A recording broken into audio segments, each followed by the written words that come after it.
الحمد لله نحمده ونستعينه ونستغفره ونعوذ بالله من شرور أنفسنا ومن سيئات أعمالنا من يهده الله فلا مضل له ومن يضلله فلا هادي له وأشهد أن لا إله إلا الله وحده لا شريك له وأشهد أن سيدنا ومولانا محمدًا عبده ورسوله أما بعد فأعوذ بالله من الشيطان الرجيم بسم الله الرحمن الرحيم يا أيها الذين آمنوا كتب عليكم القصاص في القتلى الحر بالحر والعبد بالعبد والأنثى بالأنثى فمن عفي له من أخيه شيء فاتباع بالمعروف وأداء إليه بإحسان ذلك تخفيف من ربكم ورحمة فمن اعتدى بعد ذلك فله عذاب أليم ولكم في القصاص حياة يا أولي الألباب لعلكم تتقون۔ اے ایمان والو، تمہارے لیے لکھا گیا ہے قصاص قتل میں، آزاد آدمی آزاد کے بدلے میں ہے، غلام آدمی غلام کے بدلے میں، اور عورت عورت کے بدلے میں۔ جس کے لیے معافی ہو بھائی کی جانب سے تو پس پیچھا کرے دستور کے مطابق اور ادا کرے اس کے لیے اچھے طریقے کے ساتھ۔ یہ آسانی ہے تمہارے لیے تمہارے رب کی اور مہربانی۔ جو زیادتی کرے گا اس کے بعد اس کے لیے دردناک عذاب ہے۔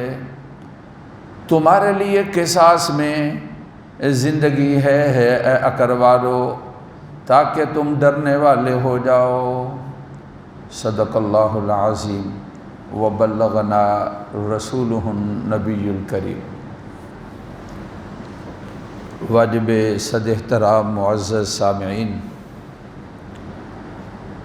قرآن مجید فرقان حمید کی 2 آیات مبارکہ تلاوت کی گئی ہیں جن کا تعلق سورۃ بقرہ سے ہے، اور پارے کا 6واں یہ رکوع ہے جس کی یہ 2 آیات مبارکہ تلاوت اور ترجمہ آپ نے سنا ہے۔ دوسرے پارے کا یہ رکوع ہے۔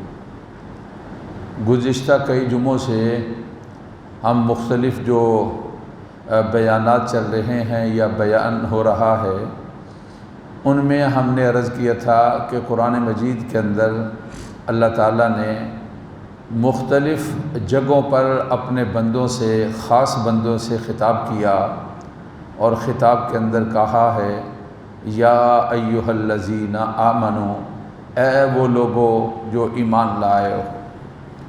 چنانچہ اس سلسلے کے اندر پہلے پارے کے اندر ایک دفعہ تذکرہ تھا، اس کے بارے میں کچھ تفصیل ہم بیان کر چکے ہیں، اور پھر اس کے بعد جب دوسرا پارہ شروع ہوا اس کے اندر 2 آیات مبارکہ دوسرے پارے کے تیسرے رکوع کے اندر، اور اس طرح دوسرے پارے کے 5ویں رکوع کے اندر 2 آیات مبارکہ گزری ہیں جن کے بارے میں گزشتہ جمعوں میں بیان کیا تھا۔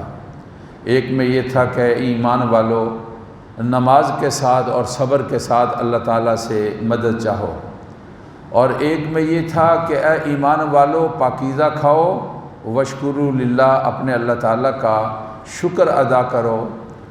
اب یہ دوسرے پارے کی آیت مبارکہ ہے، اور پھر اس کے بعد ایک اور دوسرے پارے کی آیت مبارکہ ہے اس کے بعد والے رکوع کے اندر، اور پھر اس کے بعد دوسرے پارے کے 9ویں رکوع کے اندر ایک آیت مبارکہ ہے یا ایھا آمنوا ادخلوا فی السلم کافہ۔ یہاں یہ کہا گیا کہ یا ایھا الذین آمنوا کتب علیکم القصاص، اے ایمان والو تمہارے لیے قصاص کو لکھا گیا ہے۔ اور پھر آگے جو دوسرا اس کے بعد رکوع ہے اس میں یا ایھا الذین آمنوا کتب علیکم الصیام، اے ایمان والو تمہارے لیے روزوں کو لکھا گیا ہے۔ اور پھر اس کے بعد 9ویں رکوع کے اندر یا ایھا الذین آمنوا ادخلوا فی السلم کافہ، اے ایمان والو اسلام میں مکمل داخل ہو جاؤ۔ یہ 9ویں رکوع کے اندر تذکرہ ہوگا۔ اس طرح دوسرے پارے کی تکمیل ہوگی اور پھر تیسرا پارہ شروع ہوگا، اور تیسرے پارے کے اندر اللہ رب العزت کی ذات نے 4 جگہ پر اس کا تذکرہ کیا ہے۔ یا ایھا الذین آمنوا، انشاءاللہ تعالی اس کا تذکرہ ہوگا۔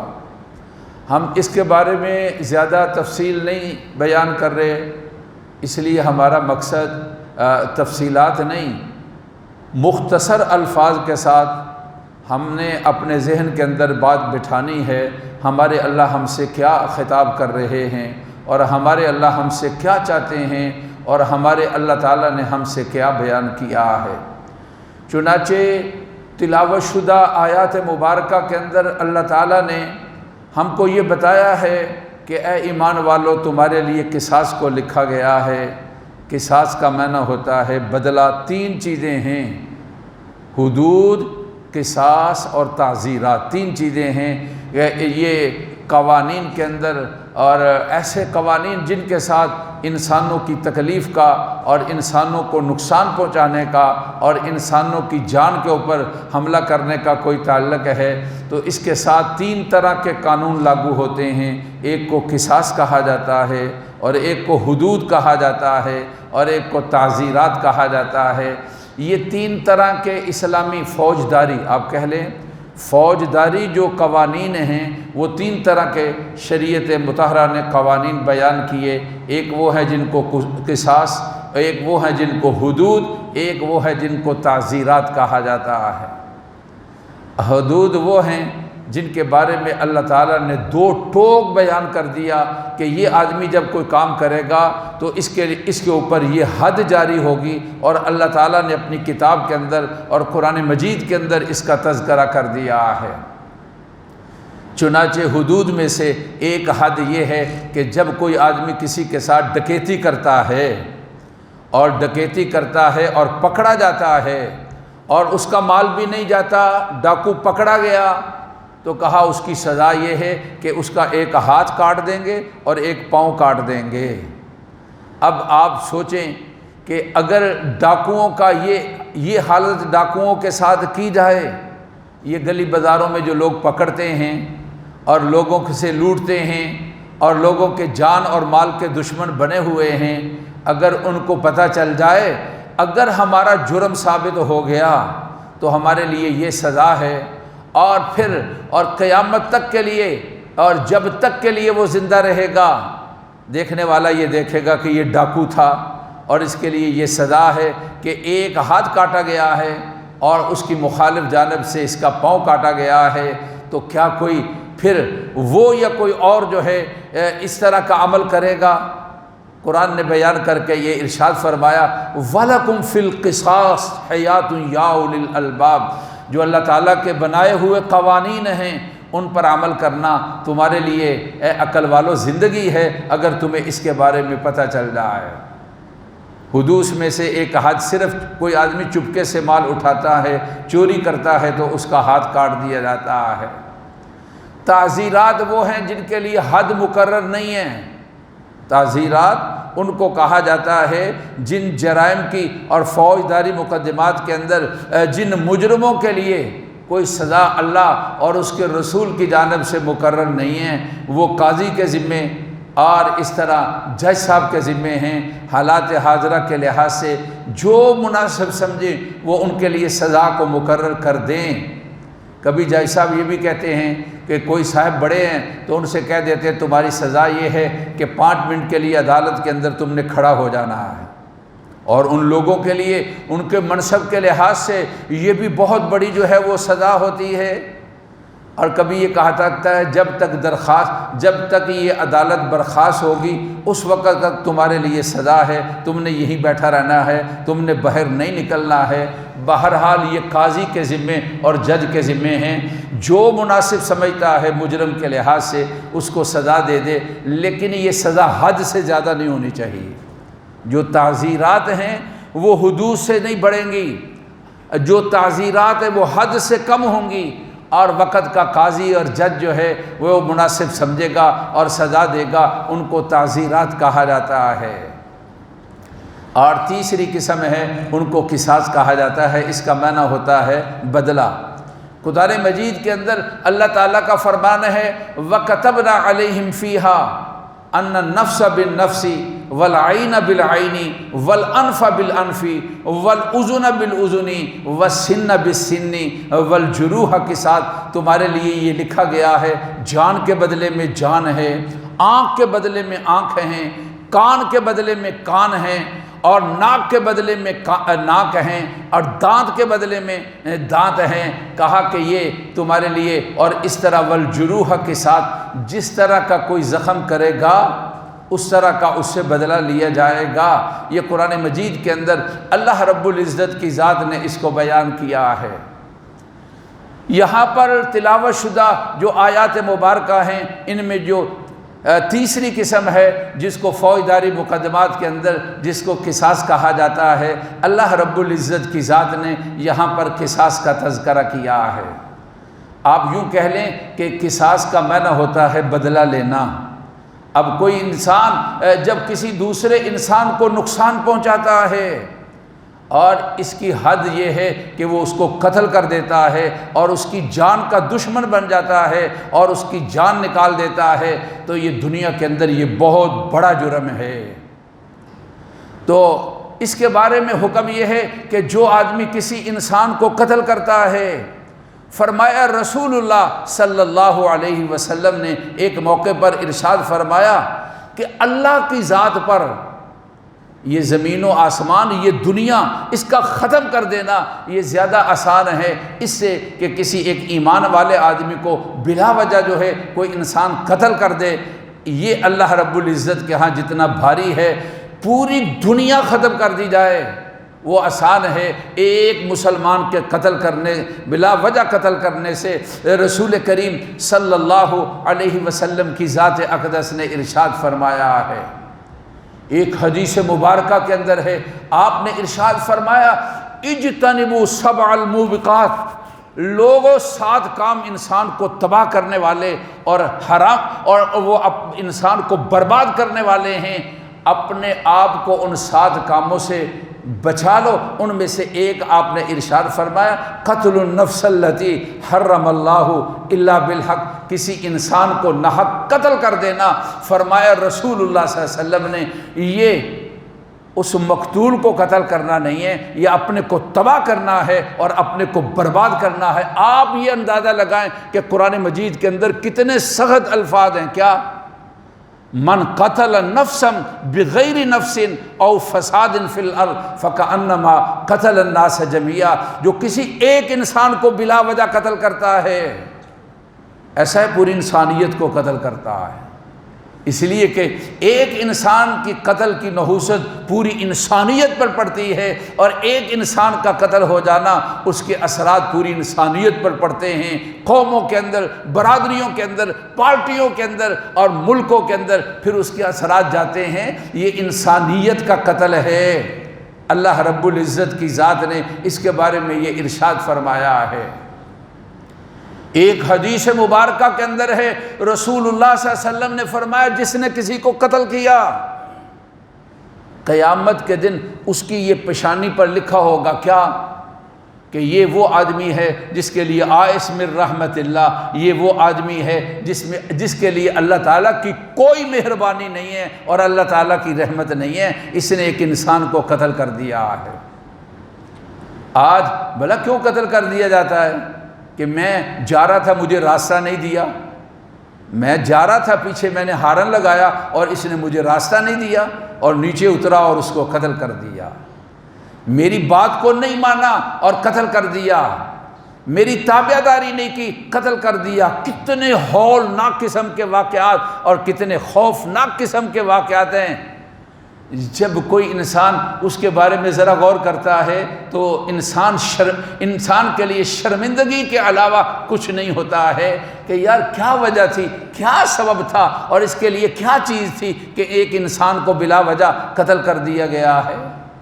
چھوٹی چھوٹی باتیں، میرے پاس پیسے کم ہیں اور یہ بھی میرے جیسا تھا، اس کے پاس پیسے زیادہ ہیں، حسد کے اندر آ کر انسان ایک انسان کو قتل کر دیتا ہے۔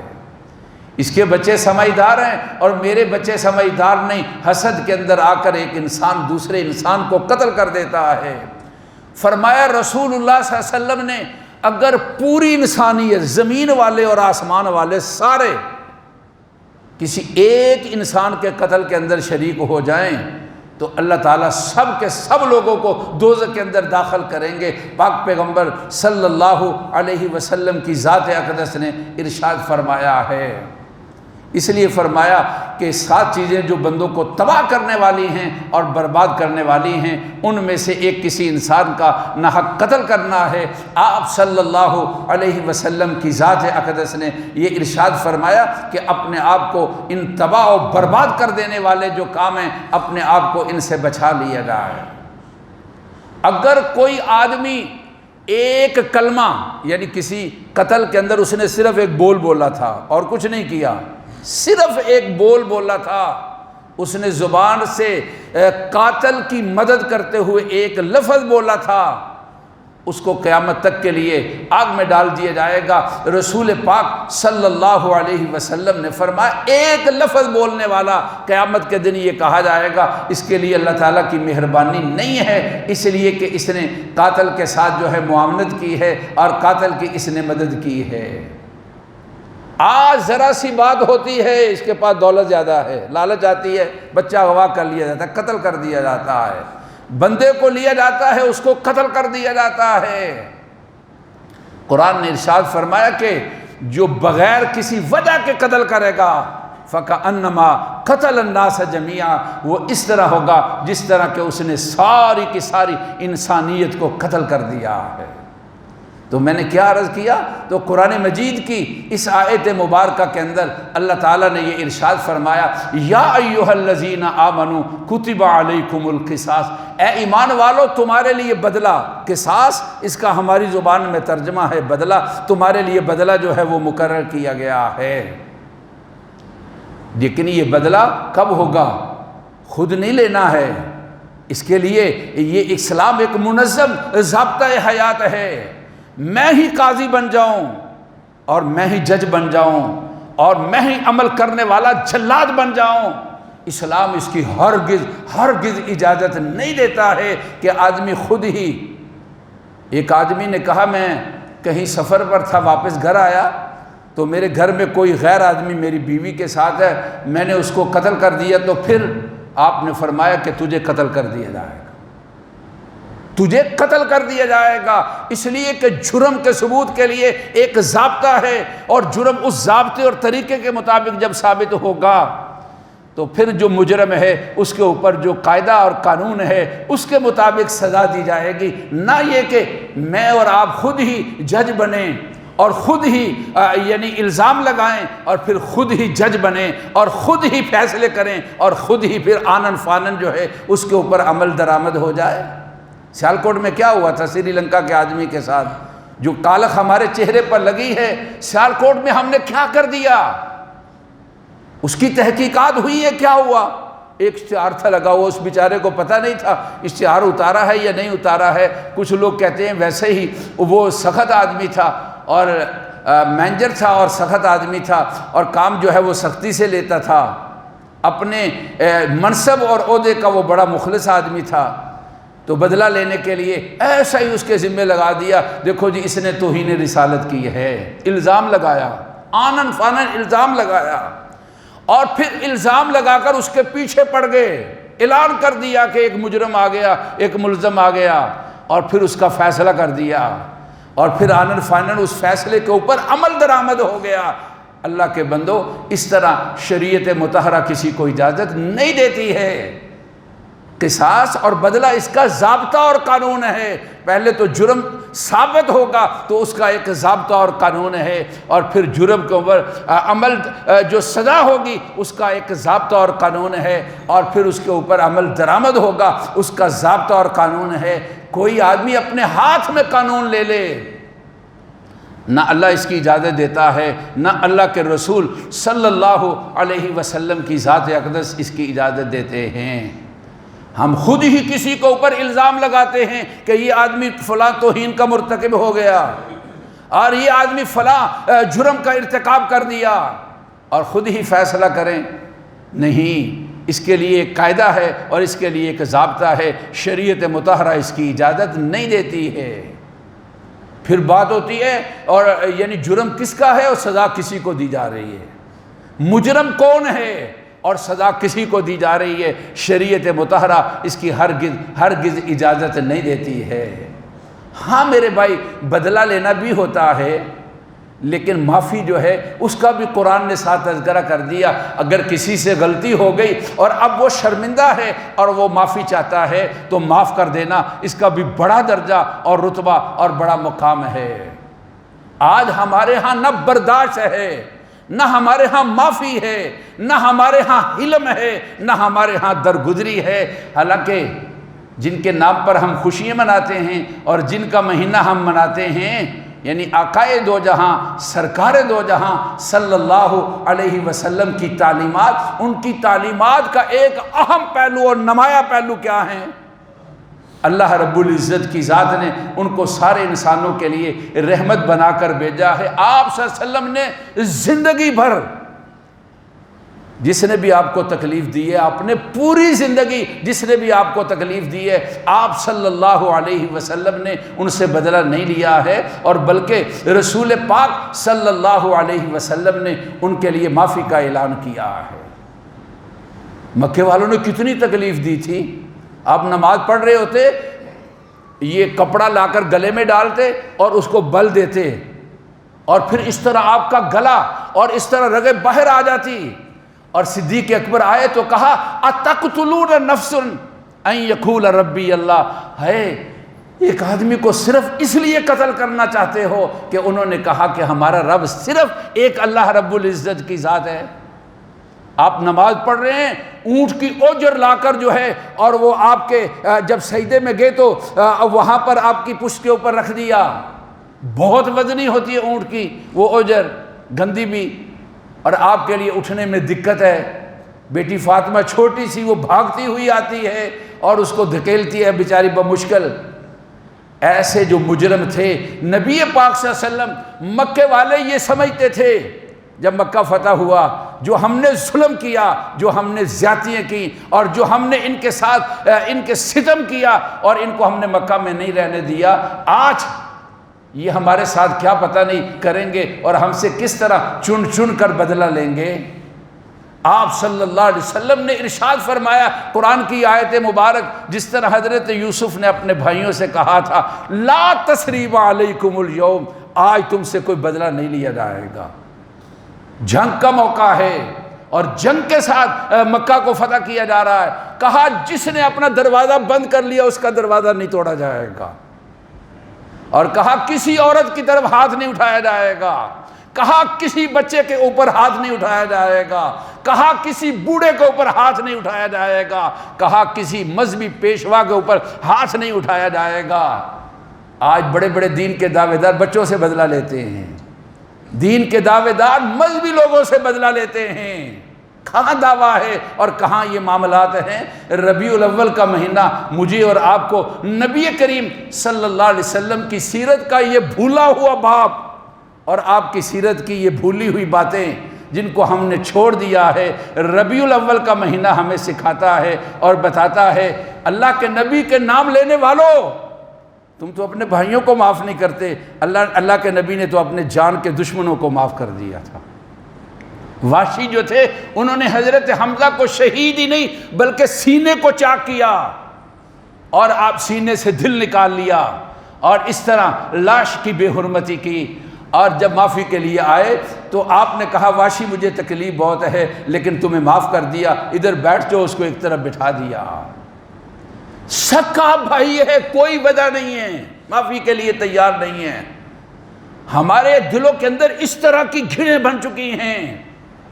اللہ کے نبی کی یہ پیاری عادات اور اللہ کے نبی کے یہ پیارے طریقے، آپ صلی اللہ علیہ وسلم نے ارشاد فرمایا فاعف عمن ظلمک، درگزر کر دو جنہوں نے تمہارے ساتھ زیادتی کی ہے۔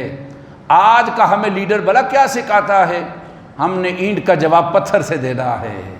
ہائے ہائے، جن کے ہم نام لیوا ہیں وہ کہتے ہیں فاعف عمن ظلمک، جس نے تیرے ساتھ زیادتی کی ہے اس اللہ کے لیے اور اس اللہ کے نبی اور پیغمبر کی تعلیمات پر عمل کرنے کے لیے، جس نے تمہارے ساتھ زیادتی کی ہے اس کو اس اللہ کی رضا کے لیے اور خوشنودگی کے لیے، اس نبی اور پیغمبر کی تعلیمات پر عمل کرنے کے لیے اس کو معاف کر دو۔ فاعف عمن ظلمک، رسول کریم صلی اللہ علیہ وسلم کی ذات اقدس نے ارشاد فرمایا۔ اتنا غصہ، مرنے تک ہم اس غصے کو چھوڑنے کے لیے تیار نہیں ہیں، مرنے تک ہم ناراضگی کو ختم کرنے کے لیے تیار نہیں ہیں، مرنے تک ہم اپنے دلوں کے اندر جو گرے لگا لی ہیں، قریبی جگری یار دوست، پڑھنا اکٹھا تھا، کھانا اکٹھا تھا، ذرا سی بات ہو گئی اب داؤ کے اندر ہیں، جب داؤ لگتا ہے تو اس کو ڈھنگ مارتے ہیں اور جب داؤ لگتا ہے تو اس کو تکلیف پہنچائی جاتی ہے۔ ایک حدیث مبارکہ کے اندر ہے رسول اللہ صلی اللہ علیہ وسلم نے فرمایا ثلاث من کن فی، تین باتیں جن لوگوں کے اندر موجود ہوں گی آواہ اللہ فی کنفی، اللہ ان کو اپنے حفاظت کے اندر ٹھکانہ دیں گے، اور فرمایا کہ وَسَتَرَهُ بِرَحْمَتِي، اللہ اپنی مہربانی اور رحمت کے ساتھ ان کو ڈھانپ لیں گے، اور فرمایا کہ وَأَدْخَلَهُ فِي مَحَبَّتِي، اللہ اس بندے کو اپنی محبت نصیب فرمائیں گے۔ تین چیزیں جن لوگوں کے اندر موجود ہیں، فرمایا رسول اللہ صلی اللہ علیہ وسلم نے اللہ اپنی پناہ میں جگہ دیں گے۔ ہم دعائیں کرتے ہیں نا یا اللہ اپنی پناہ میں جگہ دے دے، ہاں ہمارے آقا نے بتایا تمہیں اللہ کی پناہ کیسے ملے گی، اور کہتے ہم دعا کرتے ہیں اللہ ہمارے اوپر ہمیں یا ستار استرنی، اے پردہ فرمانے والے ہم پر پردہ فرما۔ اللہ کے نبی صلی اللہ علیہ وسلم نے ارشاد فرمایا میں بتاتا ہوں تمہارے لیے پردہ کیسے آئے گا، اور دعائیں کرتے ہیں کہ اللہ اپنی محبت نصیب فرما، اپنے نبی کی محبت نصیب فرما۔ تو کہا رسول اللہ صلی اللہ علیہ وسلم نے میں بتاتا ہوں کہ تمہیں اللہ تعالیٰ کی محبت کیسے ملے گی۔ یہ تین چیزوں کے لیے تین چیزیں ہیں۔ پہلی چیز اذا، فرمایا کہ رسول اللہ صلی اللہ علیہ وسلم نے اذا اوتی شکرا، جہاں سے کوئی تمہیں چیز ملتی ہے اس کا شکر ادا کرو۔ کوئی مال دیتا ہے تب، اور کسی نے کوئی حکمت اور سمجھداری کی بات بتا دی کب، کسی نے تمہیں غلط کام سے روک دیا یہ تیرے لیے ٹھیک نہیں ہے۔ اذا اوتی شکرا، آدمی ساری زندگی مشکور ہے کہ یار اس آدمی نے میرے ساتھ یہ نیکی کی تھی۔ جو آدمی اس چیز کو یاد رکھے گا اللہ اس کو اپنی پناہ میں جگہ دیں گے، اللہ اس کو اپنی ستاری والی چادر کے اندر ڈھانپ لیں گے، اللہ اس کو اپنی محبت عنایت فرمائیں گے۔ اذا اوتی شکرا، جس کو کچھ ملتا ہے تو وہ شکر ادا کرتا ہے۔ اس ضابطے کو غلط ثابت کر دیتا ہے کیا؟ جو کہتے ہیں کہ جب کسی کے ساتھ تم نے احسان کیا ہے تو آپ منتظر رہو وہ تمہیں کہیں نہ کہیں ٹھوکر مارے گا، اس کو غلط ثابت کر دیتا ہے۔ اس لیے ہر وقت یہ مشغول رہتا ہے کہ فلاں آدمی اس نے مجھے کوئی اچھی بات دی ہے اور میرے ساتھ یہ اس نے احسان کیا ہے۔ اور دوسری چیز یہ ارشاد فرمائی اذا قدر غفر، طاقت ہے معاف کر دیتا ہے۔ کیا آپ صلی اللہ علیہ وسلم نے کیا فرمایا؟ آج ہمارے پاس طاقت نہیں ہے پھر بھی ہم معاف کرنے کے لیے تیار نہیں ہیں۔ طاقت، دوستوں کی طاقت، اپنی طاقت، سیاسی طاقت، قانون کی طاقت، ہر لحاظ سے وہ بدلہ لے سکتا ہے، اور وہ زیادتی کرنے والا ہے اور وہ اس پر قدرت رکھتا ہے۔ لیکن فرمایا رسول اللہ صلی اللہ علیہ وسلم نے اذا قدر غفر، جب اس کی طاقت ہے تو اس کو معاف کر دیتا ہے۔ اور فرمایا اذا غضب فطر، غصے میں ہوتا ہے تو غصے کو پی جاتا ہے۔ یہ اللہ کے نبی کی تعلیمات ہیں۔ ربیع الاول مجھے اور آپ کو رسول اللہ صلی اللہ علیہ وسلم کی یہ باتیں یاد دلاتا ہے۔ جھنڈیاں لگانے کے ساتھ اور چراغاں کرنے کے ساتھ اللہ کے نبی اور پیغمبر کے ساتھ تعلق کا اظہار نہیں ہے۔ اللہ کے نبی اور پیغمبر کے ساتھ تعلق کا اظہار یہ ہے کہ جو انہوں نے کہا اور ان کی تعلیمات ہیں، ہر موقع پر ان کی تعلیمات کو لے لیا جائے۔ تو قصاص بدلہ قرآن نے ارشاد فرمایا ہے، لیکن معافی اس کے بارے میں پاک پیغمبر صلی اللہ علیہ وسلم کی ذات اقدس نے بڑا درجہ اور رتبہ اور مقام بیان کیا ہے۔